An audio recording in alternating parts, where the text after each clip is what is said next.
नमस्कार दोस्तों, चलिए अगली क्लास फिर हम लेकर आ रहे हैं। हाँ, क्योंकि पिछली क्लास जो लास्ट डे हमने करवाया था वो आपका ऊर्जा से रिलेटेड था और ये अब अगला टॉपिक आपका है। और जो ये लास्ट टॉपिक आपका है यहाँ पर जीव विज्ञान में बात करें, इसके 2 सेशन चलेंगे। इसके बाद आपका जीव विज्ञान पूरा अगर हम कहें तो कंप्लीट हो जाएगा। अगर हम बात करें यहाँ पर जीव विज्ञान से टर्म ये दिखाई दे रहा है, लेकिन ये जो टर्म यहाँ पर है वास्तव में जीव विज्ञान का ना होकर आप भी जान रहे हैं किस टॉपिक में हम लोग इसको रन कर रहे हैं। इसको हम किस में रन कर रहे हैं? फिजिक्स में रन कर रहे हैं, बोले तो भौतिक विज्ञान में। चलिए सेशन स्टार्ट करते हैं।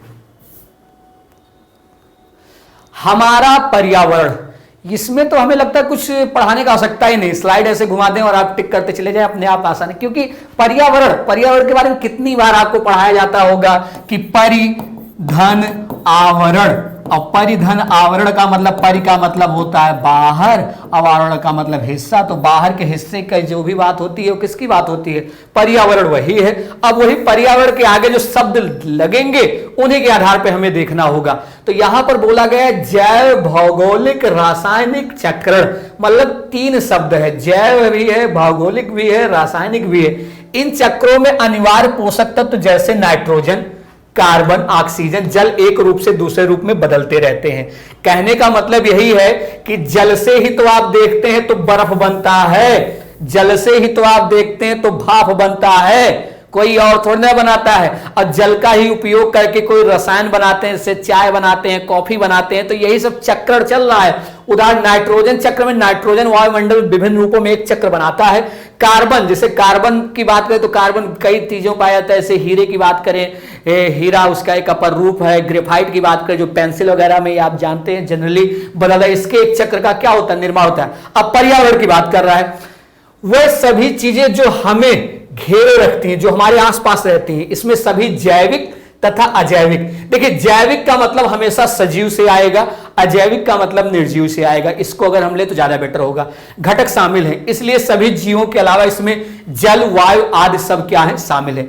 पर्यावरण अपशिष्ट, अपशिष्ट मतलब होता है एक बेकार चीज, बेकार पदार्थ को अपशिष्ट कहा जाता है। जीवों द्वारा उपयोग की जाने वाले पदार्थों में बहुत से अपशिष्ट रह जाते हैं, जिसमें से बहुत से अपशिष्ट जैव प्रक्रियाओं के द्वारा अपघटित हो जाते हैं और बहुत से ऐसे अपशिष्ट होते हैं जिनका अपघटन जैव प्रक्रियाओं के द्वारा नहीं होता है। ये पर्यावरण में क्या होते हैं? बने रहते हैं। मतलब जो बेकार चीजें होती हैं, जो सजीव वस्तुएं होती हैं, वो कई बार चीजें को ग्रहण कर लेती हैं तो वो समाप्त कर देती हैं। लेकिन जो जिनका अपघटन नहीं हो सकता है भाई, जो चीज जैसे कोई बहुत चीज गंदा चीज है कोई, तो सजीव वस्तुएं उसको ग्रहण नहीं करेंगे। सजीव वस्तुएं मतलब आजकल इंसान को ही मत समझिए, जो जानवर वगैरह आते हैं वो सब भी क्या है? सजीव में ही आते हैं। तो आप देखते होंगे जब काफी कोई चीज प्लास्टिक वगैरह ऐसी चीज रहती है तो क्या प्लास्टिक खा पाएगा? प्लास्टिक तो खा नहीं पाएगा, प्लास्टिक खाएगा तो गड़बड़ हो जाएगा। तो ऐसी चीजों को हम यहाँ पे अपशिष्ट के रूप में देखिए। 2 शब्द लिखा है, एक लिखा है जैव निम्नकरणीय और एक लिखा है अजैव। तो जैव का मतलब अभी हमने बताया सजीव से रिलेटेड है। वह पदार्थ जो जैविक प्रक्रम के द्वारा अपघटित हो जाते हैं जैव निम्नकरणीय कहलाते हैं। सभी कार्बनिक पदार्थ जो सजीवों से प्राप्त होते हैं, किससे प्राप्त होते हैं? सजीव से। उनका जैव प्रक्रम द्वारा अपघटन होता है। मतलब सजीव से जैसे इनका अपघटन हो जाएगा, किसका? गोबर का। मतलब गोबर समाप्त हो जाता है, पर्यावरण में लंबे समय तक नहीं रहेगा। मतलब जला देंगे, राख बन जाएगा, उड़ गया, काम खत्म। गोबर का। सूती कपड़ा भी जला देंगे, समाप्त हो जाएगा। जूट भी जला देंगे, कागज भी जला देंगे, फल भी समाप्त हो जाएगा, सब्जियां भी, छिलके भी, जंतु अपशिष्ट भी, सब समाप्त होने वाले टर्म है। लेकिन जो अजैव होता है, जो अपघटन नहीं होता है, जो निर्जीव द्वारा, जैसे उदाहरण जैसे प्लास्टिक, ये हमारे द्वारा थोड़ी ना बनता है, मतलब सजीव वस्तुओं के द्वारा। जैसे गोबर क्या है? गोबर जैसे गाय भैंस वगैरह देती है, सजीव दिया। पॉलीथीन, ये संश्लित रेशे, धातु, रेडियोएक्टिव पदार्थ, ये सब कहीं ना कहीं लंबे समय तक पर्यावरण में रहते हैं और पर्यावरण को एक प्रकार से क्या करते हैं? दूषित करते हैं। जैसे देखिए जैव निम्नकरणीय पदार्थों के गुण, ये पदार्थ सक्रिय होते हैं, मतलब ये हमेशा एक्टिव मोड में रहते हैं। मतलब जैसे गोबर हुआ तो गोबर से क्या बन गया? जैसे आप अपने लैंग्वेज में अलग अलग जगह अलग अलग चीज बोला जाता है, कहीं पाथने वाले को कुछ और बोला जाता है, चपरी बोला जाता है, कंडा बोला जाता है, कहीं कुछ बोला जाता है। तो वो सब हमेशा क्या सक्रिय उनका यूज होता रहता है, इनका जैव अपघटन होता है। ये बहुत ही कम समय तक पर्यावरण में बने रहते हैं, बिल्कुल यूज किया समाप्त हुआ काम खत्म हो गया। ये पर्यावरण को अधिक हानि नहीं पहुंचाते हैं, मतलब थोड़े देर तक, जैसे अगर हम उसी की बात करें धुएं वगैरह से अगर हम कहें आपको थोड़ा सा नुकसान हुआ तो हुआ, लेकिन लंबे समय तक आप कहें तो ये नुकसानदेह नहीं होते हैं। तो ये है इसके गुण। यही जैव अनविक्रिय पदार्थों के गुण, ये पदार्थ अक्रिय होते हैं, इनका जैव अपघटन नहीं होता है, ये लंबे समय तक पर्यावरण में बने रहते हैं, ये पर्यावरण के अन्य पदार्थों को हानि पहुंचाते हैं। मतलब इसकी वजह से दूसरा व्यक्ति प्रभावित होता है। मतलब प्लास्टिक पड़ा है, प्लास्टिक को गाय जानवर किसी ने खा लिया तो उससे वो प्रभावित हो गया और बीमार हो गया, उसके लिए डॉक्टर बुलाइए, ये समस्याएं हैं। तो बहुत ही सिंपल, कुछ भी है नहीं इसमें। परितंत्र क्या होता है? परि का मतलब बाहरी, तंत्र का मतलब वही सिस्टम। किसी भी क्षेत्र के जैव तथा अजैव घटक मिलकर संयुक्त रूप से एक तंत्र निर्माण करते हैं, जिन्हें क्या कहा जाता है? परितंत्र कहा जाता है। जैसे बगीचा, तालाब, झील, खेत, नदी आदि। उदाहरण के लिए बगीचे में हम विभिन्न जैव घटक जैसे घास, वृक्ष, पौधे, विभिन्न फूल आदि मिलते हैं। वही जीवों के रूप में मेढक, कीट, पक्षी जैसे जीव होते हैं। और अजैव घटक वायु हो गया, मृदा हो गया, ताप हो गया। अतः बगीचा एक क्या है? परितंत्र है। मतलब उसमें जैव अजैव दोनों मिले हैं। जैव घटक किसी भी पर्यावरण के सभी जीवधारी, ये सब जीवधारी है। पेड़ पौधे में भी एक जीव माना गया, जीव जंतु जैव घटक कहलाते हैं। अजैव घटक किसी परितंत्र के भौतिक कारक, ताप, वर्षा, वायु, मृदा एवं खनिज इत्यादि क्या है? अजैव घटक कहलाते हैं। ये अजैव घटक है, मतलब दोनों से मिलकर जो बनता है वही परितंत्र आपका बनेगा। परितंत्र दो प्रकार का होता है, एक प्राकृतिक होता है जो प्रकृति ने अपने तरीके से बनाकर रखा है, एक कृत्रिम। कृत्रिम मतलब जो मानव के द्वारा सजाया वजाया जाता है, जैसे वन, तालाब, नदी एवं झील आदि प्राकृतिक परितंत्र है। कहने का मतलब तालाब को आप अपने तरीके से रंगाइए मत, जैसे नरेगा मनरेगा से अमृत सरोवर ऐसी चीजें आई नजर, ऐसा नहीं, वैसे छोड़ दे। तालाब तो अपने आप से नेचर से बन जाएगा, वन जंगल अपने आप हो जाते, झील। लेकिन जब कृत्रिम करते हैं इसे बगीचा, तो हम कहते हैं ये हमने अपना बगीचा बनाया। तो बगीचा मतलब मानव ने उसमें कुछ ना कुछ तो हेर फेर किया है ना। खेत, भाई हमने अपना खेत बनाया, तो खेत में भी होता है बंटवारा होता है कि इतना जमीन इनकी, इतना जमीन इनकी। तो ये सब कृत्रिम प्रतिबंध है। तो परितंत्र ये लिखा है मानव निर्मित में खेत निर्मित जलाशय बगीचा। प्राकृतिक में क्या होगा? ये सागर, समुद्र, नदी, तालाब। ये नदी तालाब कोई बनाने नहीं जाता है। और अगर आपने कहा नहीं सर हमने बनाया, तो भाई बनाया तो चलिए आप कृत्रिम में आ गए, नहीं बनाया तो किसमें? प्राकृतिक में। उसमें कुछ करना ही नहीं, इब्बट का कोई सवाल ही नहीं। बिल्कुल स्क्रीनशॉट जरूर लेते रहिए। चलिए, जीवन निर्वाह के आधार पर जीवों का वर्गीकरण, मतलब जो आप जीवन निर्वाह करते हैं उसमें भी वर्गीकरण तीन प्रकार से होता है। बहुत ही सिंपल है। एक तो जो चीजें आपको ग्रहण करनी है, तो जो ग्रहण करता है, जैसे मार्केट में आप सामान लेते हैं तो आप क्या कहलाएंगे? उपभोक्ता कहलाएंगे ना। और जो चीजें ग्रहण करते हैं वो क्या कहलाएगा? प्रोड्यूसर कहलाएगा, वो हमें दे रहा है, उत्पादक कहलाएगा। और लास्ट में उसका क्या होता है? अपघटक भी होता है, मतलब जो चीजें ऐसी वैसी होती। तो उत्पादक में क्या होगा? वह जीव जो सूर्य के प्रकाश में अकार्बनिक पदार्थों जैसे शर्करा, स्टार्च का प्रयोग कर अपना भोजन बनाते हैं, उत्पादक कहलाते हैं। अर्थात प्रकाश संश्लेषण करने वाले सभी हरे पौधे, नील शैवाल, ये सब क्या उत्पादक है। उपभोक्ता कौन? ऐसे जीव जो अपने निर्वाह के लिए परोक्ष या अप्रोक्ष रूप से उत्पादक द्वारा निर्मित भोजन का क्या करते हैं? उपयोग करते हैं। मतलब ये पेड़ पौधे जो हैं, जैसे अपना भोजन उन्होंने बनाया सूर्य की किरणों से, प्रकाश संश्लेषण से, सबसे, और उनके माध्यम से हम कहीं ना कहीं ले रहे हैं परोक्ष अपरोक्ष रूप से, तो हम क्या कहलाएंगे? उपभोक्ता कहलाएंगे। अब इसमें भी है, उपभोक्ता कितने प्रकार का होता है? बहुत ही सिंपल, चार ही हो सकता है। एक तो शाकाहारी। शाकाहारी तो आप जानते हैं किसे कहेंगे? जो मीट मछली खाएगा वो तो शाकाहारी हो नहीं सकता है। वह जीव जो अपना जीवन निर्वाह के लिए सिर्फ पेड़ पौधों पर ही निर्भर होते हैं, शाकाहारी कहलाते हैं। जैसे गाय, हिरण, बकरी और खरगोश। मतलब ये मूलतः अगर हम कहें तो ये लोग कभी भी मांस को टच नहीं करते हैं। सीधे अगर कहें तो मनुष्य तो एक ऐसा है जिसको हम सर्वाहारी मान के चलते हैं, मतलब वो ये भी खाएगा, कोई ये भी खाएगा।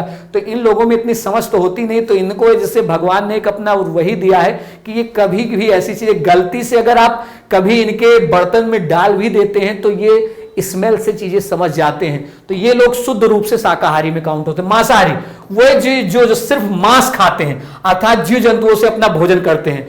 तो जैसे शेर, बाघ, चीता आदि।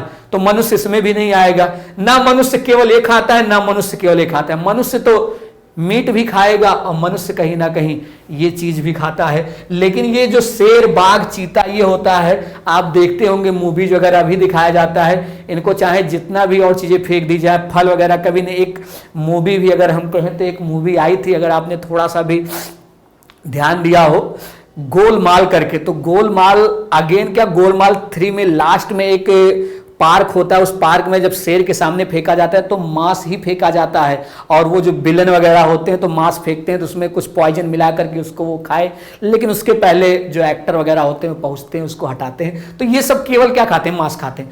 परजीवी, परजीवी मतलब कोई दूसरे के ऊपर बैठकर अपना भोजन करता है। जैसे आपके ऊपर कौन बैठता है? मक्खी हमारे ऊपर बैठकर अपना भोजन अपना बना रही, तो वो परजीवी। मच्छर, ये सब क्या है? परजीवी हैं। वह जीव जो स्वयं भोजन नहीं बनाते परंतु अन्य जीवों के शरीर या उनके ऊपर रहकर उन्हीं से भोजन लेते, परजीवी कहलाते हैं। उदाहरण ये प्लाज्मोडियम, फीता कृमि, जू, मच्छर, सब लिख दीजिए, मक्खी, सब वही है। सर्वाहारी, वह जीव जो पौधे एवं मांस दोनों खाते हैं, सर्वाहारी कहलाते हैं। जैसे कौवा हो गया, कुत्ता हो गया। हम इंसान भी लिख दें तो गलत नहीं है, इसमें तो दो इन्होंने दिया है, मतलब ये दोनों कर लेते हैं। आगे अगर इसी के हम बढ़े, अपमार्जक या अपघटक, वह जीव जो मरे हुए जीव व पौधे या अन्य कार्य पदार्थ जटिल पदार्थों को सरल पदार्थों में विघटित करते हैं, अपघटक कहलाते हैं।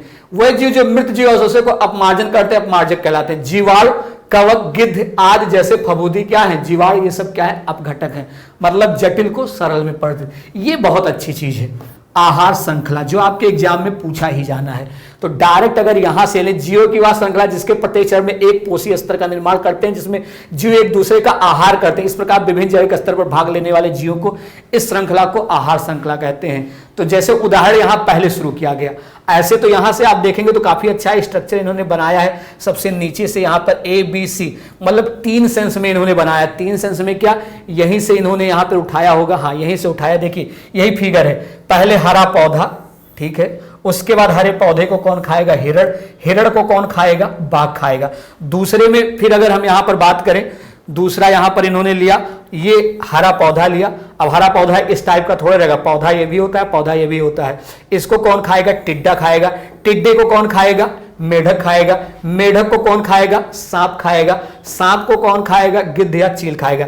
तीसरा फिर हरा पौधा। अब हरा पौधा ये वाला थोड़े खाएगा, क्योंकि ये क्या है? बिच्छू है। ये हरा पौधा, इसको खाएगा बिच्छू। बिच्छू को खाएगा मछली, और मछली को कौन खाएगा? बगुला खाएगा। ये आपकी अगर हम कहें तो क्या है? आहार श्रृंखला है। बिल्कुल स्क्रीनशॉट लीजिए और बिल्कुल जैव आवर्धन, बायोलॉजिकल मैग्निफिकेशन, आहार श्रृंखला में जीव एक दूसरे का भक्षण करते हैं। इस प्रकार में कुछ हानिकारक रासायनिक पदार्थ आहार श्रृंखला के माध्यम से एक जीव से दूसरे जीव में स्थानांतरित हो जाते हैं, इसे ही जैव आवर्धन कहते हैं। अन्य शब्दों में आहार श्रृंखला में हानिकारक पदार्थों का एक जीव से दूसरे में स्थानांतरण जैव आवर्धन कहलाता है। कहने का मतलब यह है कि अगर पीछे आप देखें, पीछे अगर आप देखें तो ये बाघ जो है हिरण को खा रहा है, खा लीजिए भाई, कोई दिक्कत नहीं है। लेकिन अब हिरण में कोई बीमारी है तो वो बीमारी किसको लग जाएगी? बाघ को लग जाएगी ना। तो वही बोला है कि आहार श्रृंखला में जब एक प्राणी दूसरे को जब खाता है और फिर जाकर वो चीज उसमें स्थानांतरित हो जाती है, तो इसी को क्या कहते हैं? जैव आवर्धन के रूप में हम लोग जानते हैं। वायु प्रदूषण और पर्यावरण, तो इसमें हमें क्या बताने की आवश्यकता है? वायु प्रदूषण क्या है? वायु प्रदूषण का प्रथम कारण वन उपवन की कटाई का कारण, जनसंख्या की वृद्धि, निवास के लिए भवनों का निर्माण, औद्योगिक संस्थान की स्थापना। इसलिए वायु प्रदूषण रोकने के लिए जनसंख्या वृद्धि को रोकना पड़ेगा। 2 से अधिक बच्चे उत्पन्न नहीं करने चाहिए। अपराध मानना होगा। दूसरी ओर औद्योगिक संस्थानों को शहर से बाहर, आबादी से दूर स्थानांतरित करना होगा। न्यायालय तथा सर्वोच्च न्यायालय निर्णय को मानने के लिए बाध्य करना होगा। तीसरी ओर औद्योगिक कचरे का वैज्ञानिक हल ढूंढना होगा।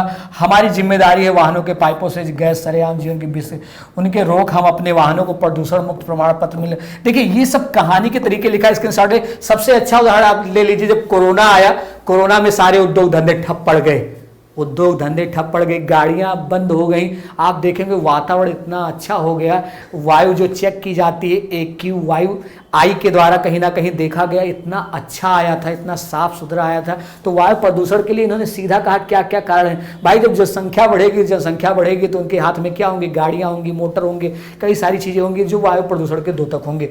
तो ये एक दूसरे से कहीं ना कहीं। ध्वनि प्रदूषण, अब उसे सब जो चीजें वहां सेम वही यहाँ भी होगा। जहां ध्वनि होता है, पर्यावरण प्रदूषण करने का एक और माध्यम है शोर, ऐसे ध्वनि प्रदूषण कहा जाता है। ऊंची, तीखी और कड़कट ध्वनि जीवन के लिए हानिप्रद है। जैसे आकाशवाणी, दूरदर्शन की ऊंची आवाज तो घर की 4 चार दीवारी में गूंजती है, जो घर के वातावरण को दूषित करती है। मतलब घर में कोई पढ़ रहा है और आप कह रहे नहीं हम लाए हैं बुफर लाए हैं, गाना सुनेंगे, अच्छे से सुनते रहिए, लेकिन दूसरा क्या हो रहा है, वो प्रदूषित हो रहा है ना भाई। रेडियो, बैंस की आवाज, जुलूस, नारेबाजी अनचाहे हमें झेलनी पड़ती। इसलिए सड़कों पर चलते वाहनों के हॉर्नों की आवाज, उनकी गड़गड़ाहट, भयंकर शोर, शोर से उत्पन्न ध्वनि प्रदूषण। इसीलिए ध्वनि प्रदूषण की कहीं ना कहीं तीव्रता को मापने के लिए, ध्वनि की तीव्रता को मापने के लिए यूज किया जाता है, जो आप जानते हैं जिसको कहते हैं डेसिबल। जहां एग्जाम में आता है आपका हृदय की गति अगर हम कहें तो 10 से 15 डेसिबल होती है। अधिकतम जो हम सुन सकते हैं 180 डेसिबल। उससे ज्यादा कहीं ना कहीं हमारे कान के पर्दे जो होते हैं वो फट जाएंगे। तो चलिए बाकी और जो सेशन है वो अगली क्लास में हम फिर डिस्कस करेंगे। स्क्रीनशॉट ले, थैंक यू।